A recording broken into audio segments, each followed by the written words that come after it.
I really appreciate that. I'm going to be very honest with you. I am really nervous because I want to do a really good job. Okay, I approach each day that way. Pretty much everything I do, I want to do a really good job. We're still defining that. I just celebrated my, hard to say, 51st birthday a couple weeks ago, and then they told me I had 10 minutes to talk about my life. It's like, so I take 28 million minutes, I did the math, and I get 10 to talk about it. But the main thing that kept hitting me on what I was wanting to talk about was choices. How we make choices, or choices are made for us. When I started out as a little bitty kid, I grew up in a little town called Boonville, Missouri. It's about 7,000 people. If you've been there once. There's no need to go back. Both my folks were factory workers. Spent their entire careers working in factories. My mom put together toasters. My dad put together air conditioners. When baby Tony came home, it was to a single wide trailer behind the laundromat. Okay, so we didn't have like the nice trailer park. It was the one that the kids who go to the laundromat kind of made fun of. Okay, the trailer was a 14 by 60. I did the math in here. We could fit almost 4 of them in this room. Okay, and there were 4 of us in there. MVP, HVAC guys, we didn't have air conditioning until I was 7 years old. And I'm not ancient. I know 51's getting up there, but we didn't have air conditioning until I was 7. It was a different life. No TV. My dad didn't believe in TV, so we didn't watch TV. So you can imagine I was pretty socially well adjusted. Also, my head, I was about yay tall, probably about the same weight. I wore husky jeans. My head was about 20% bigger than it is now. For some reason, it shrunk over the years. So, you know, I looked like I was going to fall over and never get back up. Quiet kid, didn't really have a lot of confidence. One day when we moved the trailer out to the country. We thought we were like, oh, we're moving up, but we brought the trailer with us. We get out there and things, you know, it's tough. The family's not really tight. It's, you know, close quarters did not bring us together. When I was 13, I was at school. We never missed school. I mean, I didn't miss school ever. If there was a snow day, I was still there. Okay, you just stayed at school. My mom came and got us out of school. I assumed that maybe my grandmother had died because she didn't say much. She just said, hey, you gotta come with me. We drive home. It's about a 20-minute drive. She takes us in and she says, this is tough because I don't share this story. She says, you got 20 minutes to get all your stuff, we're leaving. And what? So we ended up back in a trailer, back in town, but this trailer was in an alley behind an apartment building. So it was pretty tough. You're already kind of the nerdy dork kid. You got nothing going for you. But my mom made a choice that day that changed me forever. She got me out of a situation that would not have been sustainable. Sure, we had times when the lights wouldn't come on. We had times when there was no food in the refrigerator. My mom's a proud person. We weren't going to food kitchens or whatever. We would hustle for money. We would sell things. We would take up odd jobs. I would go with her to help clean houses. Whatever it took, we made some money. Jumping ahead 10 years, I'm 22. I'm on like the 10-year college plan.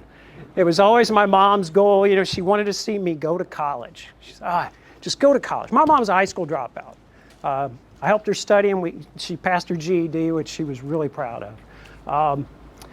But we go, and I'm working at Walmart, still going to school, but barely going to class. Guy comes in. I'm probably supposed to be mopping a floor or cleaning a bathroom or something like that, but I just didn't want to do it. So a guy comes in and he's, you know, hey, where's the door handles? I remember door handles. And I said, oh, I'll show you where they are. I said, dude, just tell me where they are. Yeah, I'm a punk kid. He's an older guy. And I said, oh, I'll show you. So I take him over there and I show him where these door handles are. And I didn't know there's so many different types of door handles, but I was a quick read, quick to pick up on things. So I said, hey, were you looking at hallway, entry? What were you looking for? He looks at me and says, man, I've never met someone that cares so much at Walmart. And of course I just said, well, thanks. And he hands me his card. A few weeks, he's like, if you ever need a job, give me a call. Okay, again, I've got nothing going on. I've got no aspirations. So a few weeks go by, probably pissed off at my manager, to be honest with you. It wasn't like I've got this career motivation now. I called this guy on the phone. He didn't know who I was, didn't remember me. He said, if you want a job, fill out an application. So, ego deflated. I still go over there to fill out the application. He interviews me, and I remember overhearing him behind me. He says, does this guy look like he's worth a shit? Very clearly, okay? But the thing is, when you're that little kid, and you've been through a lot, that doesn't mean anything to me. He's just another person talking, But that day I made a choice. I heard that. He also asked me things during the interview that aren't appropriate to ask people during interviews because that's just the time we were in. This is 95, okay? And I listened to it and answered his questions and just dealt with it, Got the job, and I was an assistant manager trainee. I got to speed this up. I was assistant manager trainee, put me with the manager who had been there for over 10 years. She's got all the experience. You do everything she tells you to do. Just follow the rules. Okay, great. Following the rules, doing a lot of work. Her name was Barb. She was great. She just didn't do her job. One day I got fed up. The GM called, said, hey, we want to go over some of your accounts. I said, I don't have time. Now, I'm scared to death because I'm like, I'm assuming I'm going to get fired, but I don't have time because I have to run the entire store because your manager won't do their job. He says, don't you do anything until I talk to you. Oh, hell. I hadn't been there maybe 6, 7 months at this time. Half hour later, he shows up at the store. I figure I'm fired. He tells me to go, come back in 30 minutes. I come back in 30 minutes. I'm now store manager. I ended up, well, it gets worse.